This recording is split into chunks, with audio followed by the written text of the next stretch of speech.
Hello everyone. सो इस video में हम लोग देखेंगे प्रिंसिपल ऑफ नर्सिंग मैनेजमेंट और रोल ऑफ नर्स क्या होता है मैनेजमेंट में। सो प्रिंसिपल्स ऑफ नर्सिंग मैनेजमेंट हमारे दिए थे हेनरी फेयोल ने, जो कि 14 प्रिंसिपल्स। सबसे पहला है डिवीज़न ऑफ वर्क। इसका मतलब है डिपार्टमेंटलाइजेशन अगेन, मतलब जो भी हमारे वर्कर्स हैं उनमें वर्क को अच्छे से डिवाइड कर देना है according to their skills ability. उनको जो डिपार्टमेंट दिया गया है तो वर्क को अच्छे से डिवाइड कर देना है बिना पार्शियलिटी के। देन है अथॉरिटी एंड रिस्पॉन्सिबिलिटी। जैसे कि हमने पहले पढ़ा था कि अथॉरिटी क्या होती है, पावर टू टेक डिसीजन, और रिस्पॉन्सिबिलिटी मतलब ऑब्लिगेशन टू डू वर्क। ठीक है, तो अथॉरिटी और रिस्पॉन्सिबिलिटी में हमेशा एक बैलेंस होना चाहिए। अगर अथॉरिटी ही बहुत ज़्यादा हो गई, जैसे जो टॉप लेवल वाले होते हैं उनके पास सबसे ज़्यादा अथॉरिटी होती है ना, और सबसे ज़्यादा रिस्पॉन्सिबिलिटी सबसे लोअर लेवल वालों के पास होती है, तो इनमें से एक भी कम ज़्यादा हो गया तो फिर बैलेंस बिगड़ जाएगा। जैसे फॉर एग्जांपल अथॉरिटी ज़्यादा हो गई तो बहुत ऑटोक्रेसी होने लग जाएगी उस कंपनी में, उस मैनेजमेंट में जहाँ पे भी वो काम हो रहा है। फिर है डिसिप्लिन। कोई भी वर्क हम करते हैं तो अगर वहाँ पे डिसिप्लिन हो तो जो ऑर्गेनाइजेशन का फाइनल आउटकम है वो बहुत अच्छा निकल के आता है, हमारा ऑब्जेक्टिव बहुत जल्दी क्लियर हो जाएगा। उसके बाद है यूनिटी ऑफ डायरेक्शन।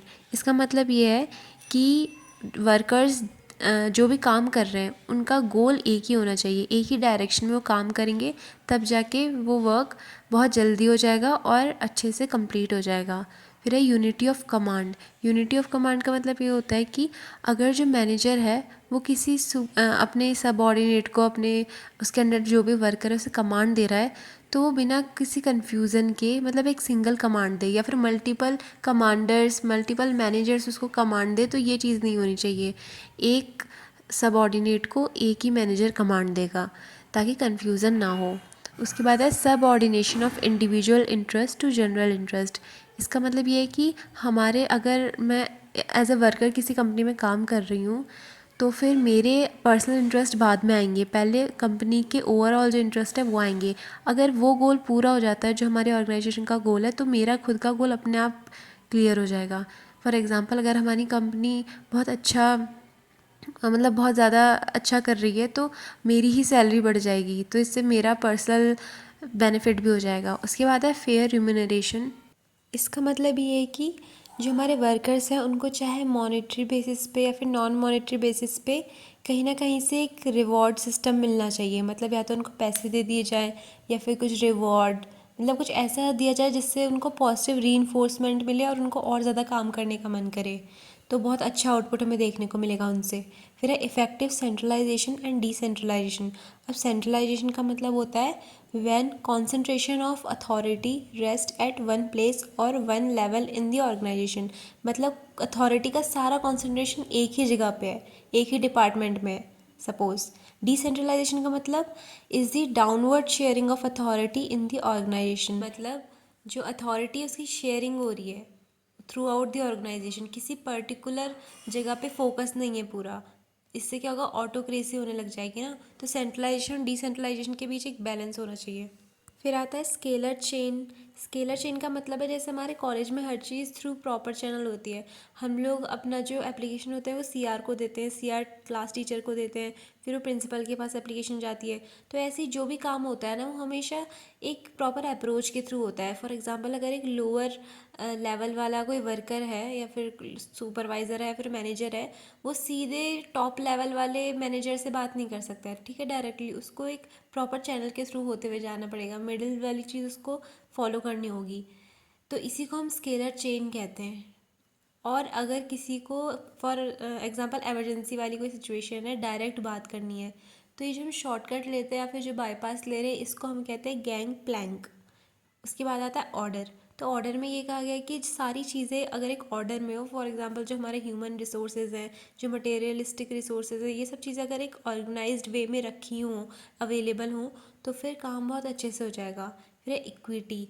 जितने भी वर्कर्स हैं, हम जिस भी जगह पे मैनेजमेंट कर रहे हैं, जो भी वहाँ पे जो भी वर्कर्स हैं उनके साथ हमें इक्वलिटी शो करनी है, उनको इक्वल वेजेस देना है और सेम ट्रीटमेंट करना है, किसी के साथ पार्शियलिटी नहीं करनी है। नेक्स्ट आता है स्टेबिलिटी ऑफ टेन्योर। इसका मतलब ये होता है कि जो हमारे एम्प्लॉयज़ हैं, ये नहीं कि उनका हर अलग अलग डिपार्टमेंट में या फिर अलग जगह पे ट्रांसफ़र हुए जा रहा है, इससे एक स्टेबिलिटी नहीं रहेगी। तो अगर वर्कर्स अपनी जगह पे स्टेबल रहेंगे तो उस फील्ड में वो स्पेशलाइज हो जाएंगे, और जो अगेन हमारा आउटपुट है वो बहुत अच्छा निकल के आएगा। फिर है इनिशिएटिव।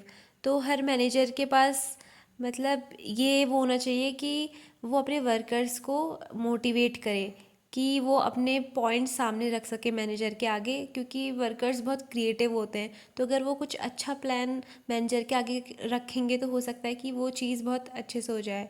फिर है एस्पिरिट डे कॉप्स। इसका मतलब होता है यूनियन इज़ स्ट्रेंथ। इसका मतलब है कि सेंस ऑफ यूनिटी होनी चाहिए। कहीं पे भी कुछ मैनेजमेंट हो रहा है, फिर ऑर्गेनाइजेशन चल रही है, तो उनके बीच में अगर एक सेंस ऑफ यूनिटी होगी, टीम स्पिरिट होगी, तो जिस भी गोल को अचीव करना चाहते हैं वो बहुत जल्दी से पूरा हो जाएगा। अब हम देख लेते हैं role of nurse as a manager क्या क्या होते हैं। तो सबसे पहला है creating team work and coordinating among member of the group. तो हमें पता है कि मैनेजमेंट में क्या ज़रूरी है, टीम वर्क होना और कोऑर्डिनेशन करना। तो नर्स का एक तो ये इंपॉर्टेंट रोल होता है। Then providing leadership and motivation to individual. अब जो नर्स के को वर्कर्स हैं या फिर उसके अंडर में जो भी हैं, जैसे हमारे जो हम अगर हॉस्पिटल में जाते हैं तो सीनियर नर्सेज होती हैं, तो हम उनके अंडर में होते हैं, तो वो हमें क्या करती हैं, मोटिवेट करती हैं और एक एज अ लीडर काम करती है हमारे लिए। ठीक है, उनको देख के हम लोग सीखते हैं, तो ये भी करना होता है हमें। थर्ड है maintaining a dynamic equilibrium between an organization its every changing environment. अब जो ऑर्गेनाइजेशन है ना, वो ज़रूरी नहीं है हमेशा एक ही स्टेट पे चलेगी, मतलब ऊपर नीचे कभी ना कभी कुछ अच्छा होता है, कभी कुछ बुरा होता है। तो हर कंडीशन के लिए हमें रेडी रहना है, हर उसके लिए। और मतलब एक डायनामिक चीज़ है, कोई स्टेबल नहीं है ना, तो हमें हर चेंजिंग इन्वायरमेंट के लिए रेडी रहना है, अपने आप को कैपेबल बनाना है। Then being responsible for the creation, survival and growth of the organisation.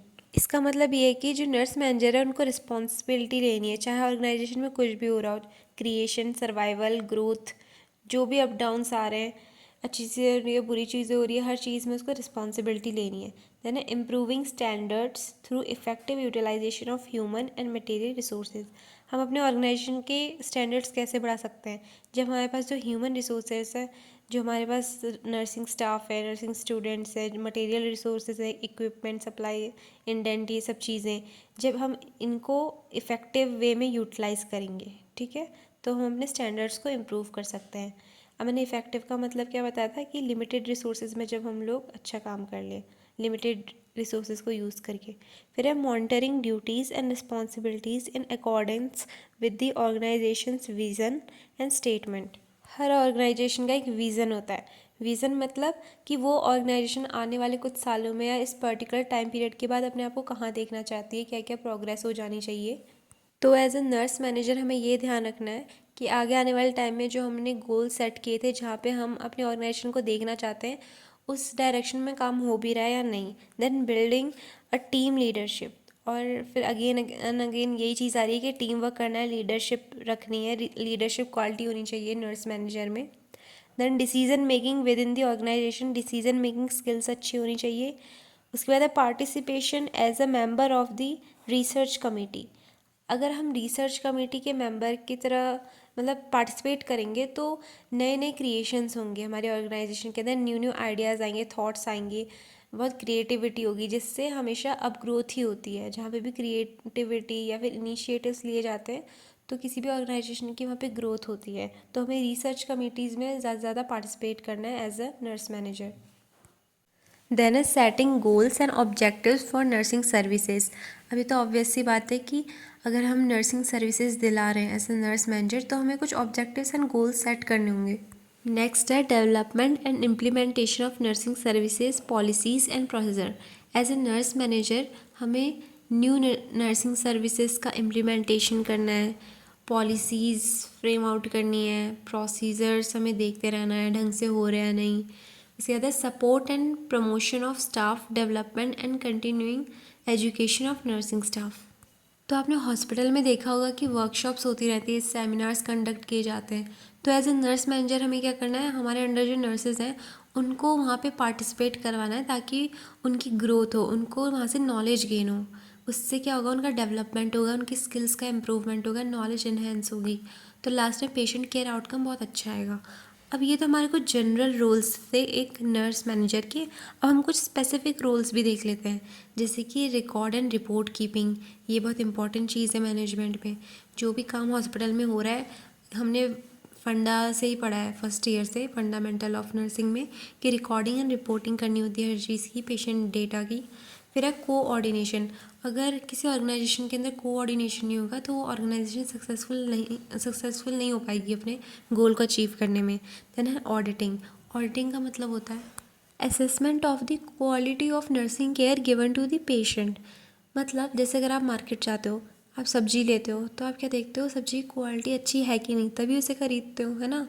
तो वैसे ही अगर हम नर्सिंग केयर जो पेशेंट को दी जा रही है उसकी क्वालिटी को असेस करें, तो इसी को हम नर्सिंग ऑडिट कहते हैं।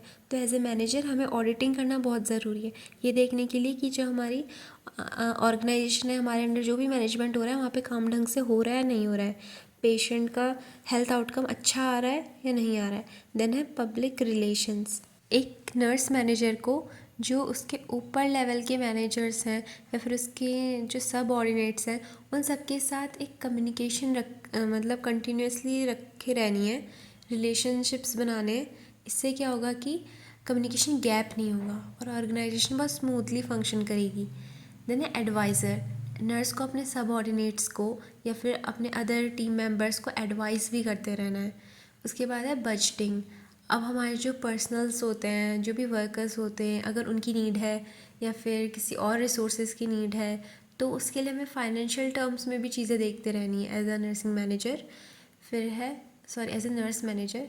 फिर है स्टाफ डेवलपमेंट। हमें अपने स्टाफ का डेवलपमेंट करना है। कैसे? जैसे मैंने आपको बताया था, जो वर्कशॉप्स होती है, सेमिनार्स होते हैं, ये सब उनमें उनका पार्टिसिपेशन को बढ़ाना है, ठीक है, उनको और ज़्यादा नॉलेज प्रोवाइड करनी है प्रोग्राम्स के थ्रू।